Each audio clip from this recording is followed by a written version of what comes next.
میں نے آپ کو کل کی ویڈیو میں بھی بتایا تھا کہ سجدے میں اللہ کے قریب جو ہے وہ سب سے زیادہ انسان ہوتا ہے، تو سجدوں میں زیادہ سے زیادہ دعا کیا کرو۔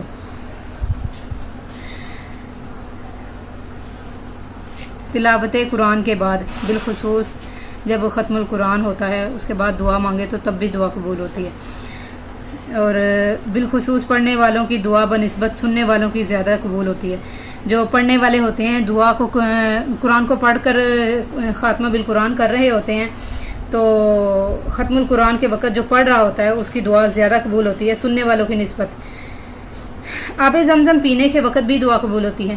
آب زمزم پیو، پینے سے پہلے بسم اللہ پڑھو، درود شریف پڑھو دائیں طرف کھڑے ہو کر، تو جو ہے وہ اس وقت جو بھی دعا مانگی جائے وہ قبول ہوتی ہے۔ دیر سے صحیح، اس وقت نہیں کہ ہاں بھائی میں نے یہ دعا مانگی تھی میری دعا قبول نہیں ہوئی، میں نے تو فلاں بندی سے یہ سنا تھا کہ ہاں یہ اس وقت دعا مانگے تو قبول ہوتی ہے۔ یہ آپ لکھ لو کہ ہر بات، ہر مقررہ وقت کا جو ہے، ہر دعا کی قبولیت کا ایک وقت ہوتا ہے، ہر قبولیت کی گھڑی کا ایک وقت ہوتا ہے۔ آپ کی دعا اللہ سن رہا ہے ہر وقت، اللہ جو ہے مستجیب الدعوات ہے، اللہ تمہاری پکاروں کو سنتا ہے، بے شک اس کا ایک مقرر وقت ہے۔ تم جو دعا مانگتے ہو دعا رائے گاہ نہیں جاتی، دعا کا وقت مقرر ہے، قبولیت کا وہ قبول ہوگی۔ میت کے پاس حاضر ہوتے وقت، یعنی جو شخص نزا کی حالت میں ہو، مطلب موت آ گئی ہے، میت کے پاس جب انسان پہنچتا ہے نزا کی حالت میں ہو، اس کے پاس آتے وقت اس کے پاس جو ہے دعا مانگی جائے تو دعا قبول ہوگی۔ مرغ کے آواز کرنے کے وقت دعا قبول ہوتی ہے، مسلمانوں کے اجتماع کے وقت دعا قبول ہوتی ہے، اور مجالس ذکر میں جو اللہ کا ذکر کرنے والی مجلسیں ہوتی ہیں ان میں بھی زیادہ سے زیادہ جو ہے دعا مانگا کرو۔ جب مجلسیں بیٹھتی ہیں اللہ کا ذکر کر رہی ہوتی ہیں اس وقت دعا مانگا کرو، تمہاری دعا لازمی قبول ہوگی۔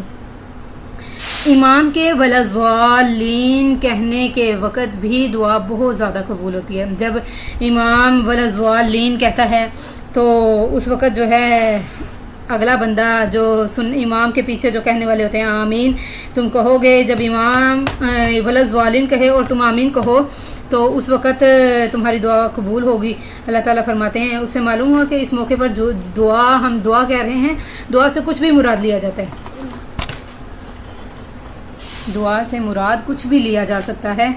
آمین کہنا بھی دعا ہے۔ آمین وَلَضَّالِّينَ کہتے ہیں نا، غیر المغضوب علیہم وَلَضَّالِّينَ کہ ہمیں سیدھے راستے پر لے آ، نہ کہ جو ہے غیر المغضوب علیہم وَلَضَّالِّينَ فَقُولُوا آمین یجیبکم اللہ تعالیٰ، یعنی جب امام وَلَضَّالِّينَ کہے تم اس پر آمین کہو، حق تعالیٰ تمہاری دعا قبول فرمائیں گے۔ اس سے معلوم ہوا کہ اس موقع پر دعا سے مراد صرف آمین کہنا ہے، دوسری دعا مراد نہیں ہے۔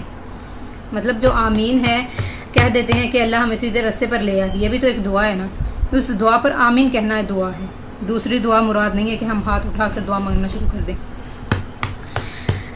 اقامت نماز کے وقت، بارش کے وقت بھی دعا مانگے تو اکثر قبول ہو جاتی ہے۔ امام شافعی رحمۃ اللہ علیہ کتاب الامی میں فرماتے ہیں کہ میں نے بہت سے صحابہ رضی اللہ عنہم و تابعین رحمۃ اللہ علیہ کا یہ عمل سنا کہ بارش کے وقت خصوصیت سے دعا مانگنی چاہیے، مطلب خصوصی طور پر جو ہے بارش کے وقت دعا مانگنی چاہیے، اس وقت دعا قبول ہوتی ہے۔ بیت اللہ پر نظر پڑنے کے وقت بھی دعا قبول ہوتی ہے۔ جی یہ تو میں نے چند اوقات بتائے ہیں کہ جس وقت جو ہے دعا قبول ہوتی ہے، اس وقت لازمی جو ہے انسان کو کوشش کرنی چاہیے کہ ہم جو ہے وہ نماز کی طرف اور اللہ کی طرف رجوع کریں، زیادہ سے زیادہ دعا مانگنے کی طرف رجوع کریں تاکہ ہمارے حالات جو ہیں بہتری کی طرف آ جائیں اور ہماری جو مشکلات ہیں وہ ختم ہونا شروع ہو جائیں، تنگ دستیاں ختم ہو جائیں ہماری۔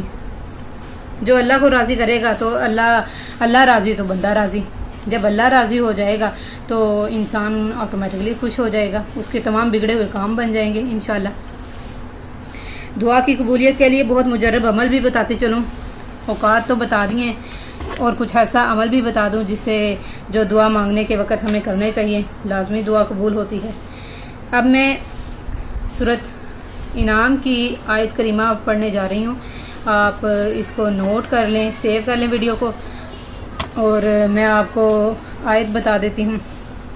آپ نے جو ہے وہ آیت پڑھنی ہے، یاد کر لینی ہے، اور جب بھی دعا مانگنی ہے آپ نے اس دعا میں لازمی وہ دعا پڑھنی ہے انشاءاللہ. جس طریقے سے بتاؤں گی آپ نے اس طریقے سے دعا پڑھنی ہے تو انشاءاللہ آپ کی دعا قبول ہوگی. وَإِذَا جَاءَهُمْ آيَةٌ قَالُوا لَن نُّؤْمِنَ حَتَّى نُؤْتَىٰ مِثْلَ مَا أُوتِيَ رُسُلُ اللَّهِ اللَّهُ أَعْلَمُ حَيْثُ يَجْعَلُ رِسَالَتَهُ. یہ سورت انعام کی آیت نمبر 124 ہے. دونوں اسم کے دوران جو دعا کی جائے گی وہ دعا قبول ہوگی. جو اسم ہے نا رسول اللہ اللہ، مطلب دو اسم ہے اللہ کے اکٹھے، ان کے درمیان جب دعا مانگے تو وہ دعا قبول ہوگی. امام جزری فرماتے ہیں کہ میں نے ایک بار تجربہ کیا، بہت سے علماء نے اس کا مجرب ہونا منقول کیا. مطلب میں نے جب کہہ رہے ہیں کہ جس طرح مجھے بتایا گیا میں نے اس کے اوپر اس طرح عمل کیا تو میری دعا بارہا قبول ہوئی، تو میں نے اس کا معمول بنا لیا. حاجتوں کی تکمیل کروانے کے لیے اس عمل کا شروع اس طرح کیا جائے کہ مذکورہ آیت پڑھنا شروع کیجئے، جیسے وَإِذَا جَاءَهُمْ آيَةٌ قَالُوا لَن نُّؤْمِنَ حَتَّى نُؤْتَىٰ مِثْلَ مَا أُوتِيَ رُسُلُ اللَّهِ. پھر اس آیت کا اگلا حصہ ہے، آگے کا حصہ چھوڑ کر اللہ سے اپنی ساری دعائیں، مرادیں جو ہیں وہ مانگنی ہیں، اپنی حاجتیں مانگنی ہیں، اپنی دعائیں مانگنی ہیں تو اللہ پوری کرے گا انشاءاللہ. یہ پڑھ کر پھر اللہ اعلم حیث یجعل رسالتہ، دوسرا باقی کا حصہ بعد میں پڑھ لینا ہے انشاءاللہ. ضرور بالضرور دعا قبول ہوگی انشاءاللہ.